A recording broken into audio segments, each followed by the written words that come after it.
un torbellino que va arrastrando a otras actividades de la economía. Ahora, aquí se dice este dinero va a ser inyectado para actividad productiva.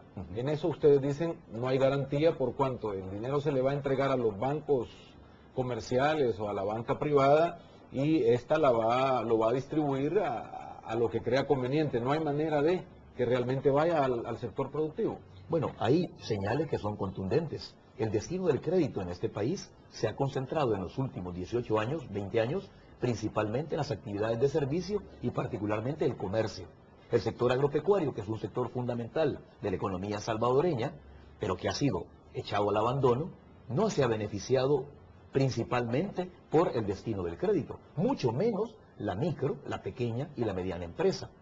El último censo económico del Ministerio de Economía plantea que la estructura productiva salvadoreña está compuesta principalmente por empresas de 4 o menos. Registra unas 174.000 empresas. Y de esas 174.000 empresas, casi 162.000 son empresas con 4 o menos empleados.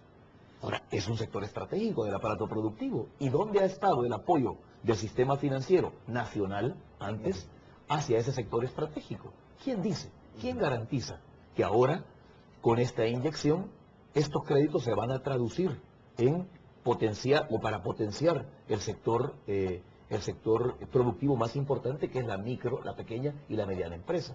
Nada lo garantiza. En contrapunto, lo que miramos es que hay unas enormes obras de construcción que han quedado varadas en este país, que están requiriendo de plata fresca para poder continuar. Entonces creemos que no hay garantías de que esta inyección de 500 millones se traduzca finalmente en un alivio, ¿verdad?, a la situación de recesión que muchos sectores de la economía están padeciendo desde hace años. Ahora, pero se ha dicho que no va a ir a la construcción, que no van a ser créditos que van a la construcción. ¿Cómo se garantiza? Esa es la pregunta. ¿Quién lo garantiza? ¿Quién determina eso? ¿Cómo lo va a hacer? ¿Quién lo presta? El BID dice que no debería ir para allá, pero tampoco tiene cómo garantizarlo, no tiene cómo amarrarlo. Yo no conozco un antecedente en este país en que se haya garantizado esto. Aquí se condonó una parte de la deuda hace mucho tiempo y a través del BMI se ofreció al sistema bancario privado un montón de plata que supuestamente iba a servir para proyectos de agroforestería, que terminaron en créditos de consumo para que la gente pudiera comprar un coche o para que pudiera comprar bienes de consumo, incluso algunas cosas suntuarias. Nada lo garantiza. Pero a propósito, recientemente el BID ha aprobado para el caso de México un crédito, precisamente un crédito que tiene como propósito darle liquidez al sistema financiero mexicano, llevando principalmente alivio al sector de la construcción. Porque el sector de la construcción es un sector clave en cualquier economía. Va bien el sector de la construcción, hay empleo. Va mal el sector de la construcción, reduce el empleo significativamente. Entonces el BID, en ese caso, ha dicho explícitamente de que ese préstamo estaría orientado principalmente para el sector de la construcción. No conocemos las condiciones del crédito en El Salvador. Ese es un punto fundamental. Y este crédito debería ser aprobado por la Asamblea Legislativa. Se supone que la Ley de Integración Monetaria en el artículo 17 le prohíbe al Banco Central de Reserva hacer préstamos a los bancos. Entonces, ¿cómo es que podría funcionar esto? Bueno, la verdad es que la economía salvadoreña es una economía sui generis, por decirlo bonito, ¿verdad? Es un adefesio en materia de política económica. No tenemos una política monetaria, no tenemos un banco central. Quienes creen que tenemos un banco central se equivocan. El Banco Central de Reserva de El Salvador no está sobre la calle Juan Pablo II, está en Washington, en la Reserva Federal. Entonces, las funciones típicas de un banco central no las tenemos acá. En una situación normal, sin duda que el Banco Central podría, a través de sus políticas monetarias, de sus instrumentos monetarios, inyectarle liquidez al sistema. Ahora no lo puede hacer, no emite moneda. Y aquí está una de las razones que vienen a darnos, a confirmar todo el sentido de lo absurdo que fue dolarizar la economía. Hoy por hoy vemos una mayor vulnerabilidad de la situación económica de El Salvador y financiera sin tener una política monetaria, sin tener un banco central. Ahora, ¿qué significa entonces? Si este artículo prohíbe ese préstamo y si es la ley que dio vida a la dolarización, ¿qué significa saltarnos o violentar este artículo ahora para hacer esta inyección? Sí, lo que pasa es que una de las funciones básicas del Banco Central es ser prestamista de última instancia. Solo en última instancia, solo en caso de quiebra estructural de los bancos, el Banco Central podría acudir a auxiliar a los bancos. No es el caso.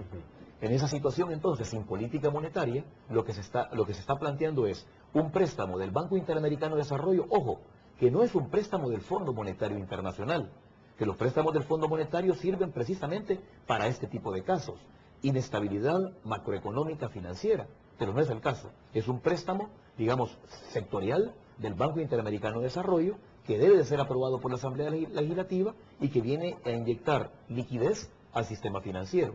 Debería de ser autorizado por la Asamblea Legislativa. No lo puede hacer solo el Banco Central de Reserva desde su ley orgánica, como pudo haber sido un préstamo de estabilización típico del Fondo Monetario Internacional, que son préstamos de stand-by, préstamos de urgencia. No es el caso.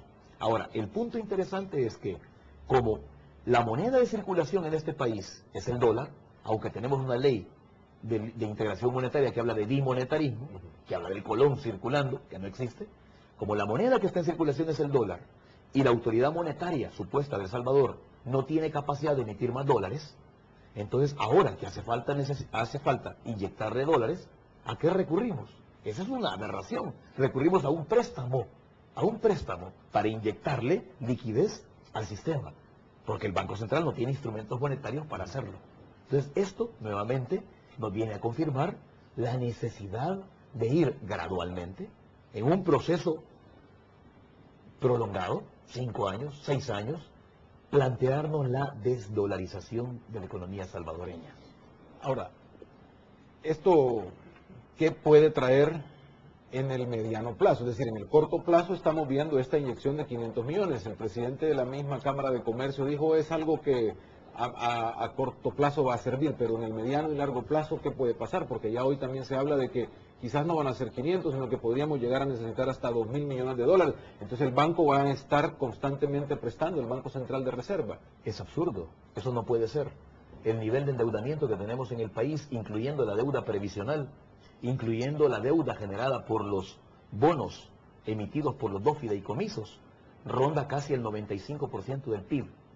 Y en esta espiral, la situación del sector público no financiero se va a agravar más. Pero el gobierno dice que estos préstamos son precisamente por la buena capacidad de pago que presenta el país. Entonces, ¿cómo lo entendemos? Sí, el gobierno plantea cosas que son maravillosas. Si poco nos falta a la economía salvadoreña para ser miembros del G8, según el gobierno. Aquí todo está bien. ¿Cuál es la capacidad que tenemos nosotros para seguirnos endeudando? Si tenemos una deuda previsional que descontada, sumado con la deuda pública total, nos daría como 80 y pico, 90%. Más la deuda contraída por los fideicomisos. También el gobierno dice de que los bonos de los fideicomisos no es deuda. Y que por eso obvia el mecanismo legislativo del voto calificado en la Asamblea Legislativa para aprobar los bonos que emiten los fideicomisos. También dice eso. La verdad es que estamos en una situación bastante complicada. Y yo creo que no es necesario ser mago, adivino, para saber lo que viene a continuación. Basta mirar la historia del capitalismo y la historia de las crisis, es la historia de las recesiones y de las depresiones. Y vamos a una situación de depresión en la economía mundial. ¿Por qué? ¿Cómo se puede sostener que todo el mundo está en recesión, todo el mundo está en crisis, menos El Salvador?